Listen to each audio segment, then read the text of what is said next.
Assalamualaikum warahmatullahi wabarakatuh. Sebelum menyimak kisahnya, silahkan tekan tombol subscribe terlebih dahulu dan tinggalkan komentar dengan menuliskan sholawat sebagai bentuk rasa cinta dan penghormatan kita. Selamat menonton.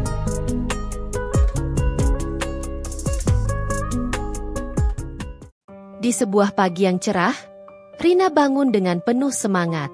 Ia baru beberapa bulan bekerja di sebuah perusahaan besar yang bergerak di bidang teknologi. Dengan usianya yang baru menginjak 25 tahun, Rina adalah sosok muda yang penuh ambisi dan dedikasi. Hari itu adalah hari yang ia tunggu-tunggu, karena ia harus mempresentasikan hasil kerjanya selama 1 minggu terakhir kepada manajernya, Bapak Arman. Ia merasa bahwa laporan tersebut adalah salah satu yang terbaik yang pernah ia buat. Tidak hanya karena detail dan datanya yang lengkap, tetapi juga karena ia benar-benar mencurahkan perhatian dan waktu ekstra untuk menyelesaikannya. Ketika ia berjalan menuju stasiun kereta, pikirannya dipenuhi oleh rasa percaya diri dan harapan. Hari ini pasti akan menjadi langkah besar untuk karierku, pikirnya sambil tersenyum kecil. Setibanya di kantor, Rina disambut oleh rekan-rekannya yang sibuk dengan tugas masing-masing. Kantor itu adalah ruangan besar yang penuh dengan energi. Deretan meja kerja yang dihiasi laptop, kertas-kertas kerja berserakan, dan suara keyboard yang terus terdengar di seluruh ruangan. Rina menempatkan tasnya di meja dan mengambil dokumen laporannya. Ia sudah mencetaknya dengan rapi malam sebelumnya, lengkap dengan grafik berwarna yang menonjolkan analisisnya. Tapi ada sesuatu yang berbeda pagi itu. Beberapa rekan kerjanya tampak berbisik-bisik sambil sesekali melirik ke arah ruang manajer. "Ada apa, ya?" gumam Rina dalam hati. Namun ia mencoba mengabaikan rasa penasaran itu. Ia terlalu fokus pada presentasinya untuk memedulikan hal lain. Sekitar pukul 10 pagi, Rina memutuskan untuk masuk ke ruang manajer setelah memastikan semuanya sudah siap. Dengan langkah mantap, ia mengetuk pintu kaca yang terpasang label bertuliskan, Arman S., Manajer Operasional. "Masuk!" terdengar suara keras dari dalam. Suara itu membuat Rina sedikit gugup, tapi ia tetap berusaha terlihat tenang. Ketika ia membuka pintu, ia mendapati Arman sedang duduk di kursi besar dengan ekspresi wajah yang sulit ditebak. Meja kerjanya dipenuhi berkas-berkas yang tampak berantakan, seolah ia baru saja menyelesaikan sesuatu yang penting atau mungkin sedang berada dalam tekanan. "Selamat pagi, Pak," sapa Rina dengan sopan sambil tersenyum. "Saya membawa laporan mingguan yang Bapak minta." Arman hanya melirik sekilas tanpa membalas senyuman Rina. Ia mengulurkan tangan, dan Rina segera menyerahkan dokumen itu. Dalam hati, Rina merasa aneh dengan cara Arman bersikap, tetapi ia mencoba tetap positif. Ia yakin bahwa setelah membaca laporannya, Arman akan mengapresiasi kerja kerasnya. Namun, yang terjadi justru sebaliknya. Baru beberapa menit setelah membuka halaman pertama, Arman mendengus. "Apa ini?" tanyanya dengan nada tinggi. Suara keras itu membuat Rina terkejut. Ia tidak menyangka akan mendapatkan reaksi seperti itu. "Ini laporan seperti apa? Grafiknya berantakan, datanya tidak jelas, dan kesimpulannya apa ini?" Arman menghempaskan dokumen itu ke meja dengan kasar. Mata Rina membelalak. Padahal, ia sangat yakin bahwa ia telah memeriksa setiap detail sebelum menyerahkannya. Rina mencoba tetap tenang meskipun hatinya mulai terasa panas. Ia menunduk sejenak untuk menyusun kata-kata sebelum menjawab. "Maaf, Pak, mungkin ada beberapa hal yang kurang sesuai dengan harapan Bapak.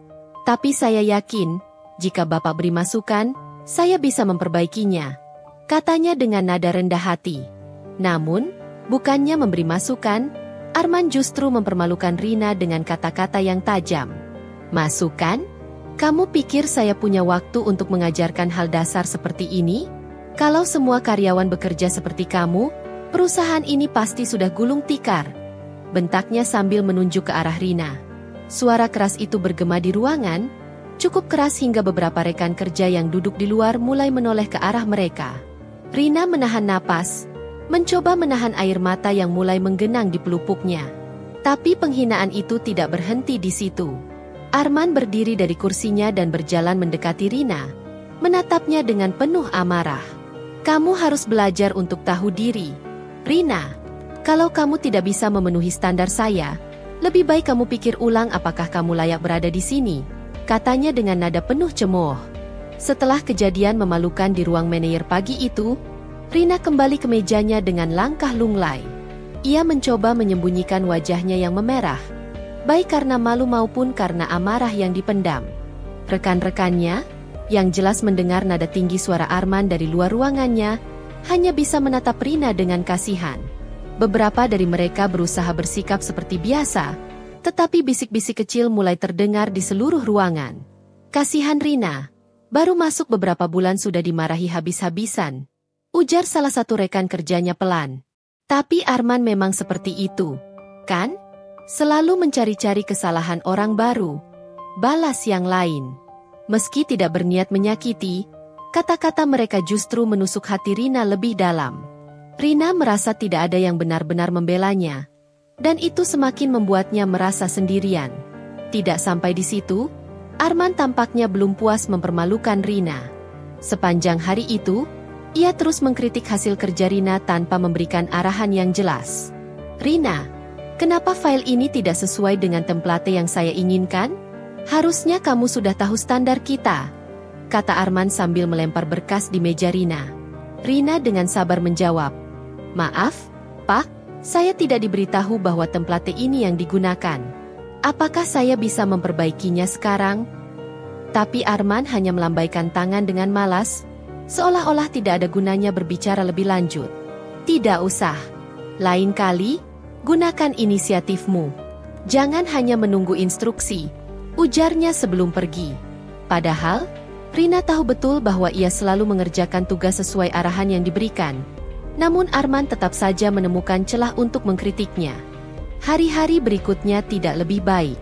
Setiap pagi, Rina datang ke kantor dengan rasa was-was, khawatir bahwa Arman akan kembali mencari kesalahannya. Tekanan yang ia rasakan begitu besar hingga ia sering tidak bisa tidur di malam hari, memikirkan apa yang harus ia lakukan untuk memperbaiki situasi ini. Ia juga mulai kehilangan semangat yang dulu selalu menyertai langkahnya ke kantor. Bahkan ketika ia berusaha memberikan hasil kerja terbaik, Arman tetap saja menemukan cara untuk menjatuhkannya. Rina, saya minta kamu selesaikan laporan ini sebelum jam 5 sore, perintah Arman suatu siang. Tugas itu sebenarnya adalah tugas besar yang membutuhkan waktu berhari-hari, tetapi Rina tidak punya pilihan selain menyanggupinya. Ia bekerja tanpa henti, mengorbankan waktu istirahat siangnya, hanya untuk mendengar Arman berkata, hasilnya masih kurang memuaskan. Sepertinya kamu tidak cocok di posisi ini. Hingga pada suatu pagi, saat Rina baru saja tiba di kantor, Arman memanggilnya ke ruangannya. Ia merasa ini adalah panggilan biasa, seperti sebelumnya, di mana Arman akan memberikan tugas tambahan atau mengkritik pekerjaannya. Namun, kali ini situasinya berbeda. Wajah Arman tampak lebih serius, dan nada bicaranya terdengar dingin. Rina, saya rasa saya sudah cukup sabar memberikanmu kesempatan untuk berkembang, katanya tanpa basa-basi. Rina yang duduk di depan meja Arman mencoba untuk tetap tenang, meskipun jantungnya berdetak kencang. Apa maksud Bapak? Tanyanya hati-hati. Arman menghela napas, seolah-olah berbicara dengan Rina adalah sebuah beban. Mulai besok, kamu tidak perlu datang lagi ke kantor. Saya sudah memutuskan untuk mengakhiri masa kerja kamu di perusahaan ini, ujarnya dengan nada tegas. Pernyataan itu menghantam Rina seperti petir di siang bolong. Rina terdiam, tidak percaya dengan apa yang baru saja ia dengar. Ia mencoba mencari penjelasan, mencoba mengerti alasan di balik keputusan itu. Tapi, Pak, apa yang menjadi alasan Bapak memecat saya? Saya tidak pernah lalai dalam pekerjaan saya, katanya dengan suara bergetar. Ia berharap Arman akan memberikan alasan yang masuk akal, sesuatu yang bisa ia terima. Namun, Arman hanya menatapnya dengan tatapan dingin. Saya tidak perlu menjelaskan semuanya padamu. Intinya, kamu tidak memenuhi ekspektasi saya, dan itu sudah cukup untuk menjadi alasan, jawabnya. Rina merasa dadanya sesak. Ia ingin menangis, ingin berteriak, tetapi ia tahu itu tidak akan mengubah apapun.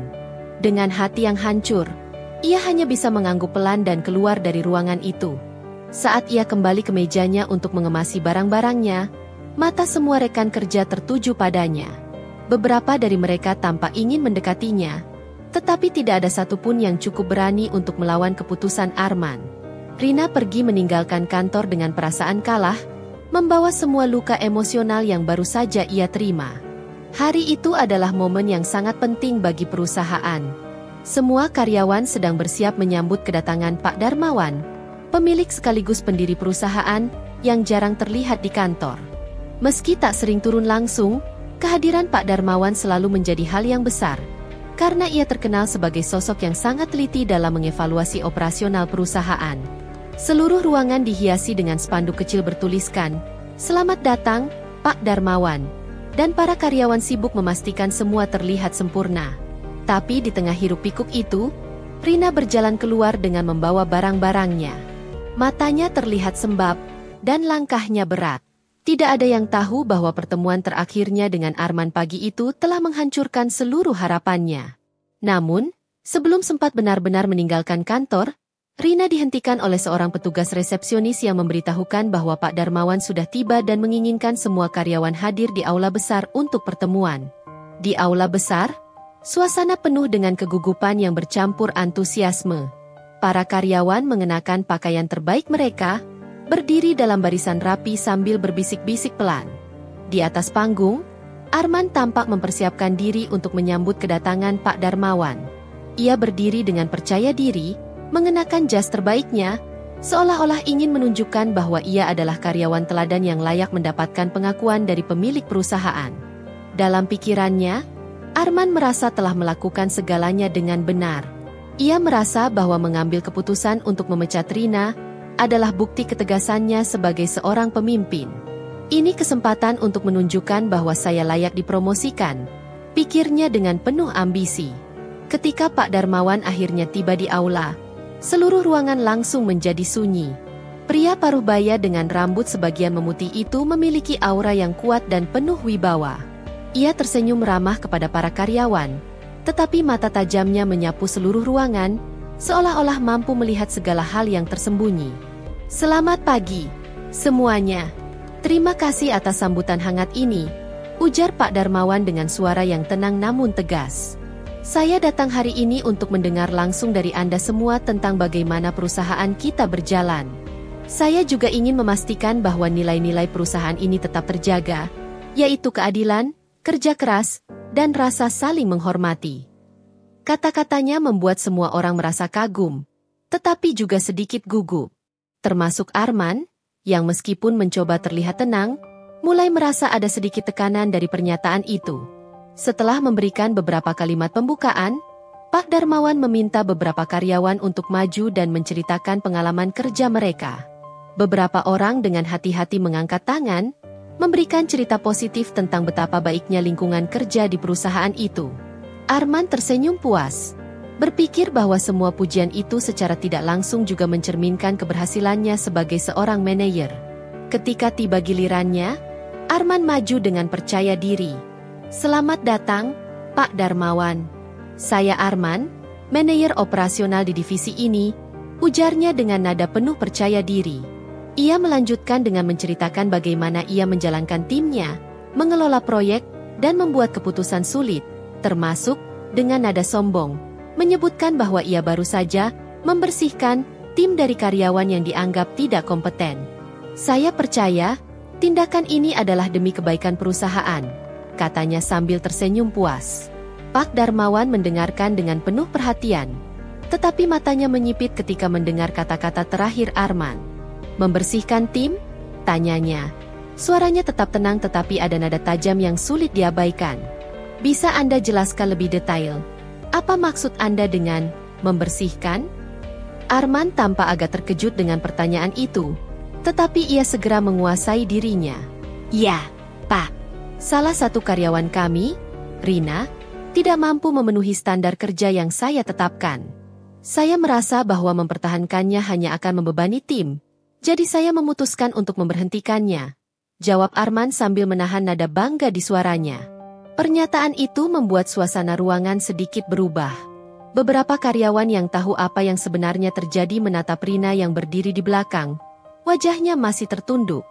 Namun, Rina tidak bisa menahan kejutan ketika Pak Darmawan tiba-tiba berkata, "Rina, apakah dia ada di sini? Saya ingin berbicara dengannya."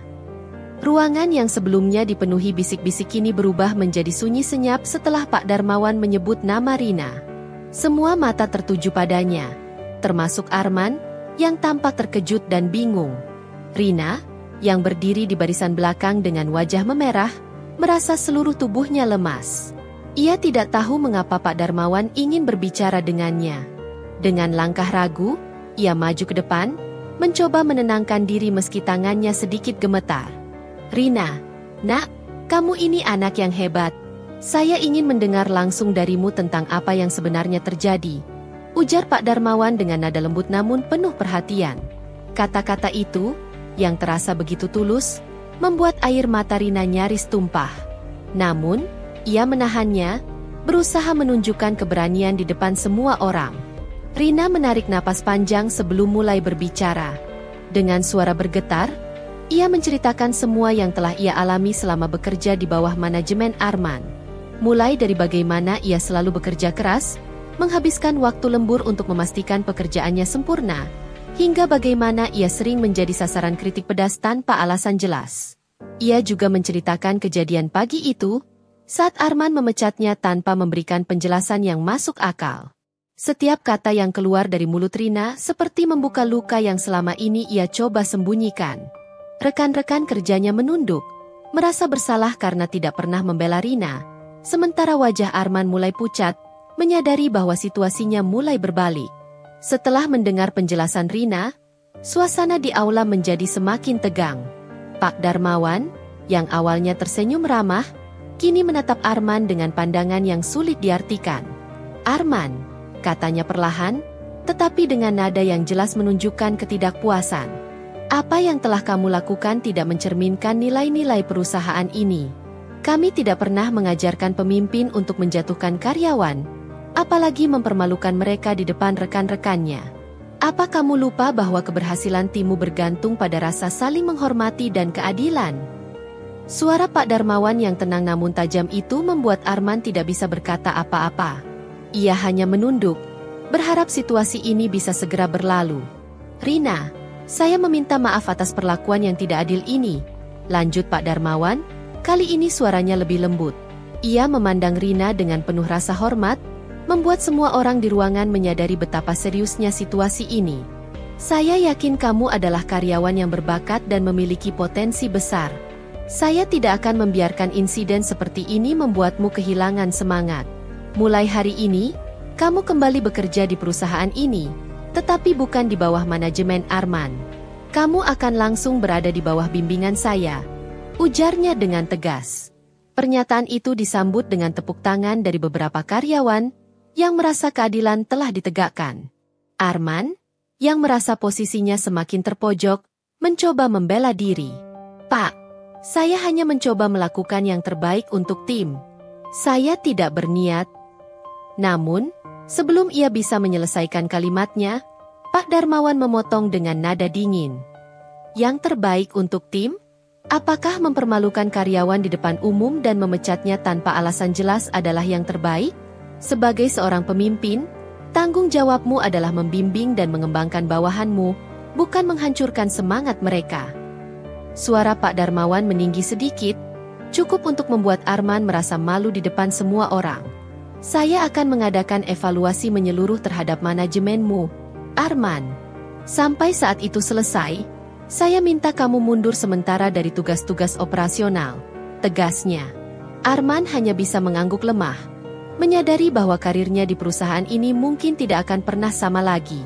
Setelah pertemuan yang penuh emosi itu, suasana di kantor terasa sangat berbeda. Para karyawan yang sebelumnya hanya diam dan takut kini mulai merasa bahwa mereka memiliki sosok pemimpin yang benar-benar peduli, yaitu Pak Darmawan. Sementara itu, Arman meninggalkan aula dengan kepala tertunduk. Wajahnya yang dulu penuh percaya diri kini berubah muram, seperti seseorang yang telah kehilangan arah. Beberapa karyawan yang pernah menjadi korban sikap otoriternya merasa lega melihat Arman akhirnya mendapatkan pelajaran. Tetapi mereka juga sadar bahwa perubahan ini adalah hasil dari keberanian Rina. Sementara itu, Rina masih merasa seperti sedang bermimpi. Ia tidak pernah menyangka bahwa keadilan akan datang untuknya. Apalagi dari orang yang ternyata adalah pemilik perusahaan. Meski merasa lega, ia juga sadar bahwa ini adalah awal baru yang memerlukan kerja keras untuk membuktikan bahwa ia pantas berada di sini. Hari-hari berikutnya membawa perubahan besar bagi Rina. Di bawah bimbingan langsung dari Pak Darmawan, ia merasa lebih dihargai dan didukung. Tidak ada lagi tekanan yang membuatnya merasa kecil. Sebaliknya, Pak Darmawan selalu memberikan arahan yang jelas dan membantunya memahami strategi perusahaan dengan lebih baik. Saya yakin kamu punya potensi besar, Rina.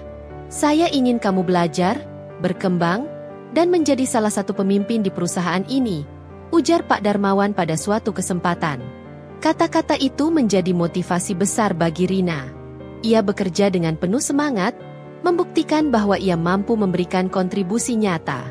Proyek-proyek yang dipercayakan kepadanya selesai dengan hasil yang luar biasa, dan rekan-rekan kerjanya mulai melihat Rina sebagai sosok yang layak dihormati. Sementara itu, Arman menjalani masa evaluasinya dengan berat.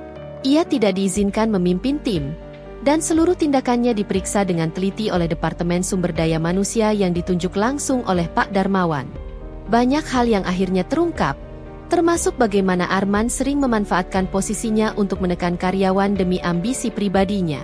Pemimpin yang baik bukan hanya tentang hasil, tetapi juga tentang cara mencapainya, ujar Pak Darmawan dalam salah satu rapat evaluasi.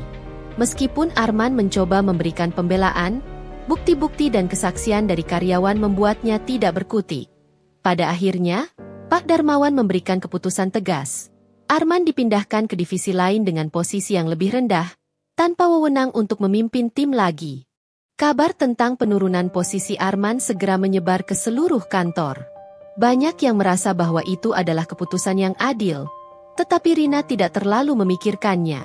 Ia lebih fokus pada pekerjaannya dan usahanya untuk terus belajar. Suatu hari, Pak Darmawan memanggil Rina ke ruangannya untuk memberikan kabar yang luar biasa.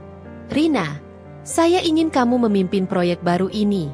Ini akan menjadi tanggung jawab besar, tetapi saya percaya kamu bisa melakukannya, katanya sambil tersenyum. Rina terkejut sekaligus terharu. Ia tidak menyangka bahwa dalam waktu singkat ia telah mendapatkan kepercayaan sebesar ini. Dengan rasa bangga dan tanggung jawab, Rina menerima tugas itu. Ini adalah kesempatan baginya untuk menunjukkan bahwa ia mampu menjadi pemimpin yang jauh lebih baik dari Arman. Pada akhirnya, perjalanan Rina di perusahaan ini menjadi inspirasi bagi banyak orang. Ia membuktikan bahwa dengan kerja keras dan keberanian, kebenaran akan selalu menang. Rekan-rekan kerjanya mulai memandangnya dengan penuh hormat, bukan hanya karena dukungan dari Pak Darmawan, tetapi juga karena sikap rendah hati dan ketulusannya dalam bekerja. Di sisi lain, Arman yang kini bekerja di posisi yang lebih rendah akhirnya menyadari kesalahannya. Ia mulai mengubah sikapnya, meskipun hubungannya dengan karyawan lain tidak akan pernah sama. Untuk Rina, semua luka yang pernah ia alami kini terasa sembuh. Ia belajar bahwa dalam kehidupan, ada saat-saat di mana keadilan datang dengan cara yang tak terduga, dan ia bersyukur bahwa dirinya tetap berdiri teguh di tengah badai.